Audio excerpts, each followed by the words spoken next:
की बात मैं बोल रही हूँ, अभी कल तक वो ऐसा बोल रहा है और फिर भी हमारा प्रशासन चुप है और वो इंतज़ार कर रहा है। किस चीज़ का इंतज़ार कर रहा है कि दूसरा भी मुन्ना कुर्मी शायद ऐसा हो, शायद इसका इंतजार हो रहा है, दूसरा घर बर्बाद हो, दूसरे के बच्चे अनाथ हो। शायद हमारे क्राइम ब्रांच, हमारे सीएम, हमारे गृह मंत्री सब लोग इसका वेट कर रहे हैं, क्योंकि वो अरेस्ट नहीं हो रहा, उसकी दहशत और बढ़ती चली जा रही है।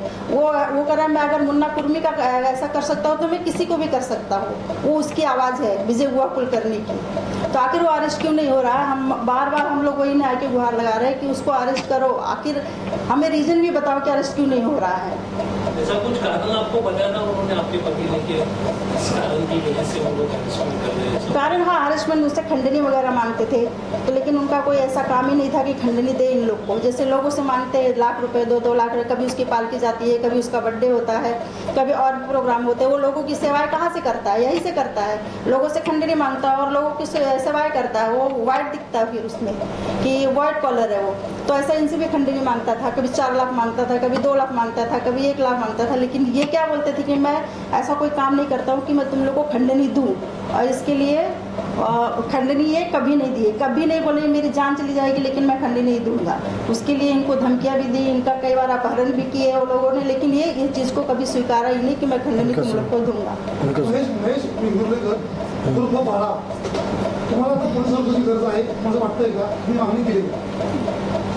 पोलीस संरक्षण आम्हाला मिळणार नाही आहे।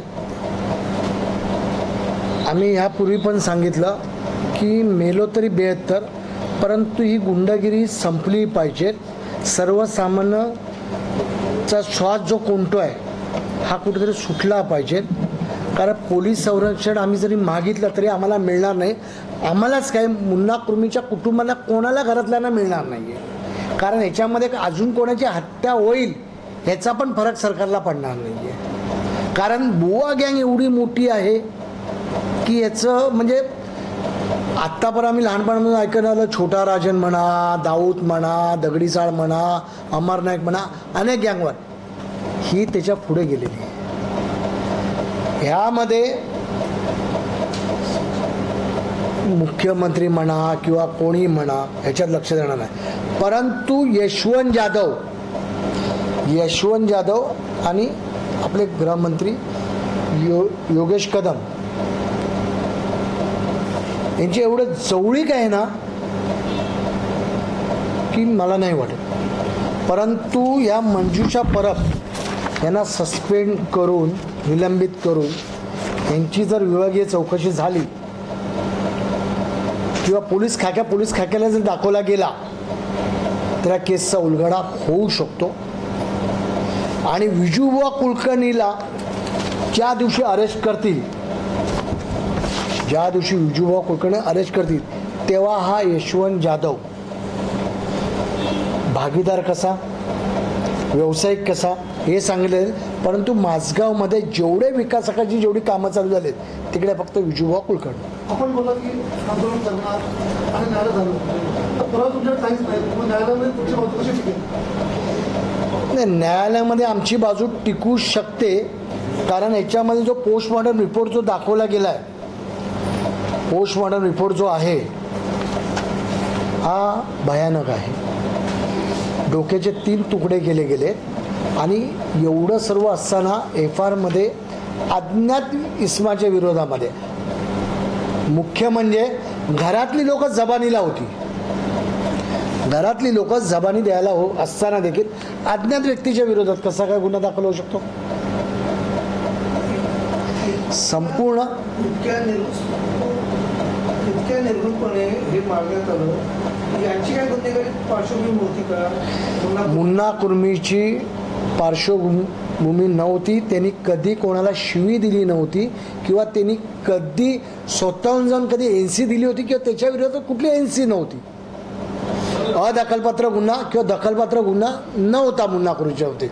परंतु मी जो आलो आहे, मी एक जबाबदार व्यक्ती आहे, मी एक सामाजिक कार्यकर्ता आहे, मी माणूस म्हणून आलो आहे। आमच्या एरियात जे चाललेले गुंडगिरी थांबवावी यासाठी आलो आहे।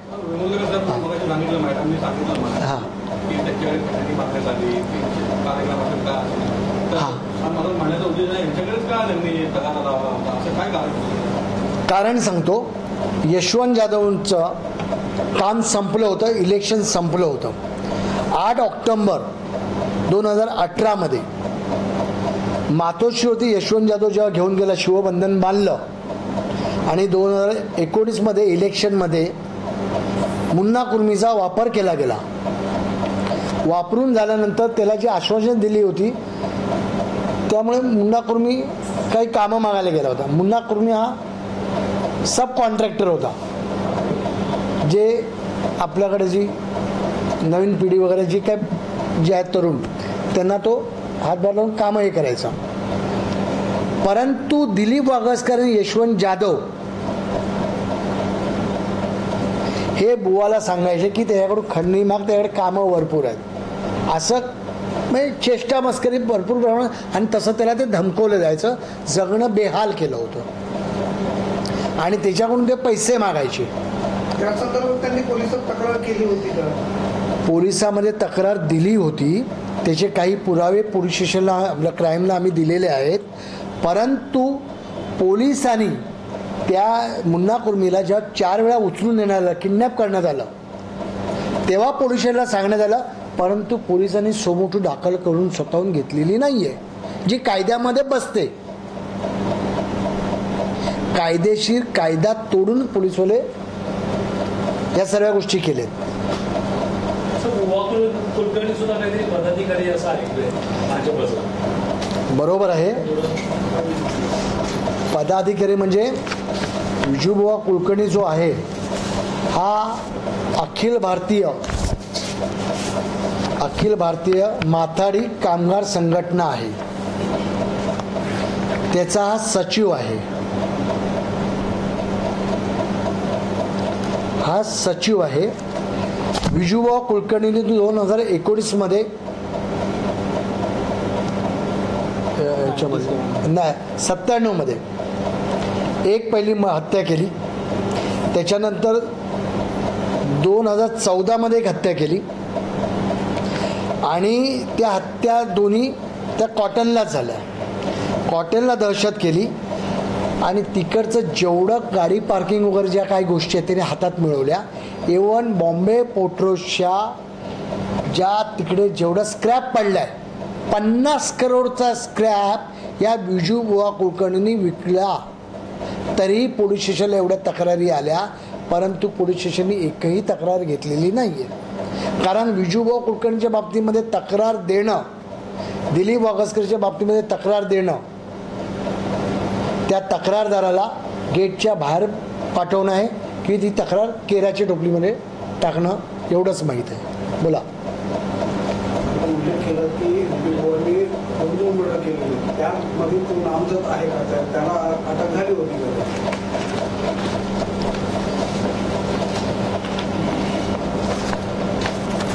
माहिती अधिकारात मिळालेल्या त्याच्यावरती गुन्ह्याची लिस्ट.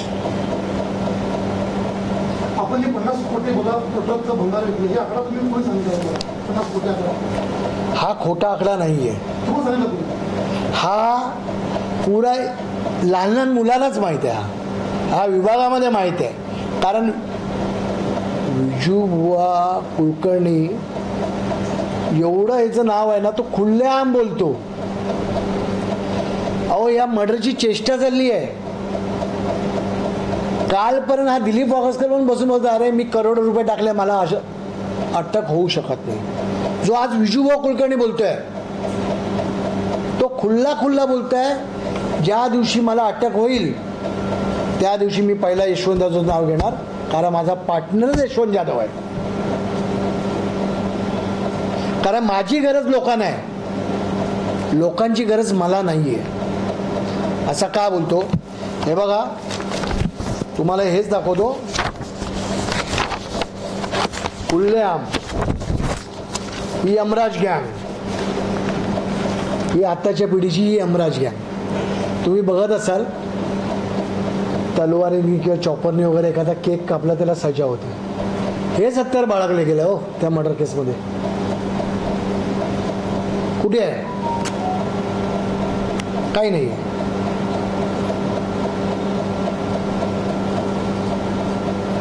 का थोडासा खाक्या दाखवला तर सांगू शकत नाही हे हत्यार होतं की नव्हतं? ही यमराज गँग. आणि हे काय करतात? चरस, गांजा अंमली पदार्थ सप्लाय करतात एवढ्या छोट्याकडून. कोविडमध्ये मी स्वतःच काही गोष्टी बघितलेल्या आहेत आणि मी कारवाई करायला लावलेल्या आहेत. ही यमराज गँगचं नाव काय? यमराज गँग.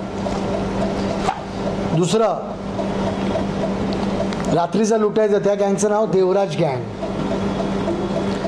कुठे आहे देव माणूस गँग? किती गँगची नावं घेणार हो? कुठेच नाही आहेत. परंतु माझगावमध्ये जेवढी रिडेव्हलपची कामं झाली आहेत ना, त्यामध्ये फक्त बुवा गँग. माथाडी. मला एक सांगा ना, या विजूबुवा कुलकर्णीला माथाडीचा सचिव बनवला गेला. किती पोरं आहे त्याच्याकडे माथाडीची? माथाडी तुम्हाला माहिती आहे ना, मेहनती आणि कष्टकरू माणसं असतात. हां, दाखवा मला एक तरी दाखवा की तो माथाडीचा काबिल व्यक्ती आहे. फक्त राजकारणी नेत्यांनी म्हणा, तुम्ही म्हणत असाल आशिष शेलार, मान्य करेल. तुम्ही म्हणाल यशवंत जाधव, यामिनी जाधव, मान्य करेल. कारण ही फंड बँक आहे. फक्त फंड जमा करते. या विजूबुवा कुलकर्णीला ज्या दिवशी खऱ्या कायद्याचा जेव्हा त्याच्यावरती असर पडेल, तेव्हा तर मी म्हणतो संपूर्ण मुंबईत चाललेला जो काही गँगचा जो मसला आहे, बीडपेक्षा पण तो उघडकीस येईल. आज तकात पोलीस स्टेशनला जरी वार केले आणि बुवा गँगचं नाव घेतलं गेलं तर तुम्हाला दिसेल, तुम्हाला अज्ञात व्यक्तीच्या नावाने म्हणा. बुवा गँग हा शब्द कधीच येत नाही. अजून माझगावमध्ये एवढे राजकीय पक्षांचे नेते आहेत, मोठमोठे कार्यकर्ते आहेत, मोठमोठी नावं आहेत, त्यांना तुम्ही जवळून ओळखता, पाहता, जाणता. अशापैकी कोणीच या संदर्भात पुढे आला नाही. एवढी जर माझगावची दहशत असेल, एखादी नऊ तरुण पिढी गुन्हेगारीकडे वळत असेल. हे तुमचं बरोबर आहे. बुवा कुलकर्णीचं वर्धाच असं आहे की आशिष शेलार आणि यशवंत जाधवचे जर फोटो त्याच्याबरोबर दिसले तर कोण पुढे येणार? मला तुम्ही एक सांगा, कायदा त्यांच्याकडे आहे, कायदा त्यांच्या खिशात आहे. राजकारणी नेते विजूबुवा कुलकर्णीच्या खिशात आहेत. न्याय कोणाकडे मागणार? कोण कशाला पुढे येणार हो? तुम्ही कोणत्या बेसवरती आहात? हे बघा, माझं जे सामाजिक कार्य आहे ते तुमच्या समोर आहे.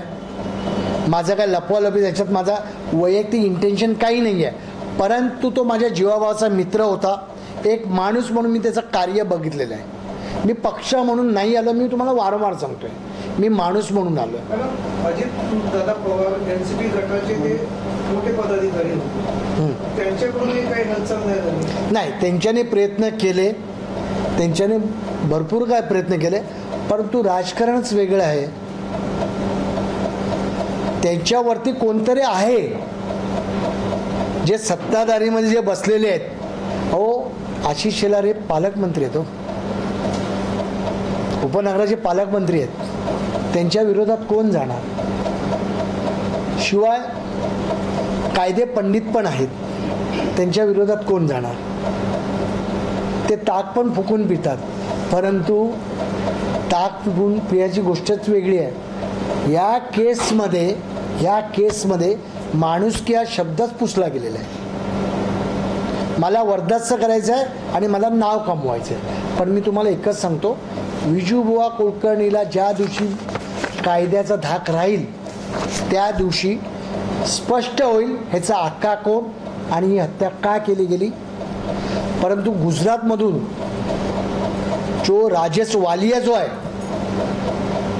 गुटखा माफिया, त्याची पिल्लावळ आमच्या माझगावमध्ये आहे. या हत्येशी थेट संबंध आहे त्यांचा. संजय लोथ हा क्लब हाही त्याच्यात आहे. परंतु जे काय अंमली पदार्थ आणि ह्या ज्या काही गोष्टी घडल्यात आणि ह्याच्यातून जी हत्या झाली आहे, मुन्ना कुर्मी या गोष्टीचा खुलासा करणार होता काही दिवसाच्या नंतर, त्या अगोदरच त्याला हत्या केली. अजून तुमची भूमिका काय आता?